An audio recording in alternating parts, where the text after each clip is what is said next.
Hello, welcome back to Element 14 Presents. I am Vidya. In this episode, I am taking you through a simple life hacking project based on Raspberry Pi. We are going to build a simple robot vehicle which will be controlled wirelessly using the hand gestures. The project uses a Raspberry Pi and some common DIY modules which are easily available. As for the controller, we will use our ordinary smartphone. Let me quickly go through the overview of the system.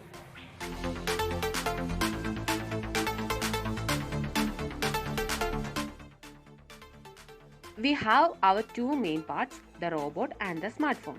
We take advantage of the onboard sensors of the smartphone to detect the gestures of our hand.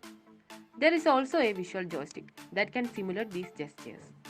These gestures are then converted to a suitable message. For the communication between our smartphone and the robot, we are using the MQTT protocol. The generated messages are then converted to MQTT packets and sent to the robot over the network. Coming to the robot part, we can use any basic robot kit that is available with us. Just remove all the electronics except the motors. Here, Raspberry Pi will be used as our main controller. We will also use a motor driver to take care of the connection between our Raspberry Pi and the motors. Once our robot receives those MQTT messages over the network, they are decoded. A simple logic converts these decoded messages to appropriate motors command, thereby moving the motors as per our gestures.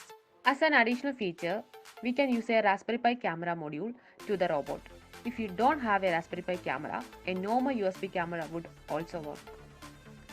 The live video from the camera is streamed to our mobile phone. Everything is done via a custom designed mobile application. All we have to do is install this application to our smartphone and start using it. Next, let me take you through the build of our project. First of all, we start with our Raspberry Pi. It is programmed to accept the MQTT messages via the local broker setup on board the Pi. Then, those messages are decoded to provide appropriate signal to the motors via the motor hat which sit on top of the Pi. Next, we connect our Raspberry Pi cam and set up local video streaming to the app using UV4L package. Then we power the system. We use a power bank to power the Raspberry Pi and a 9-volt battery to power the motor hat and the motors. Now, everything is integrated onto our RC car. The motors are connected appropriately as per our logic in the code. Here, I have connected the direction motor in the front to the motor 1 interface of the hat. The throttle motor at the back is connected to the motor 2 interface of the hat. If the motors are spinning in the opposite direction, just swap the connection of that motor. Now let's see our project in action.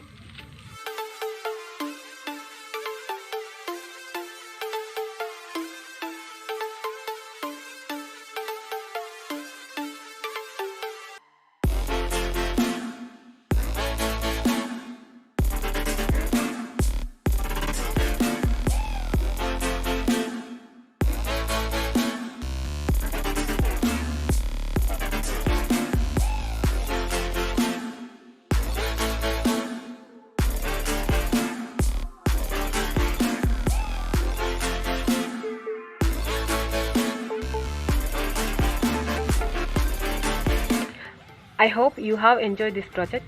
Thank you. See you next time.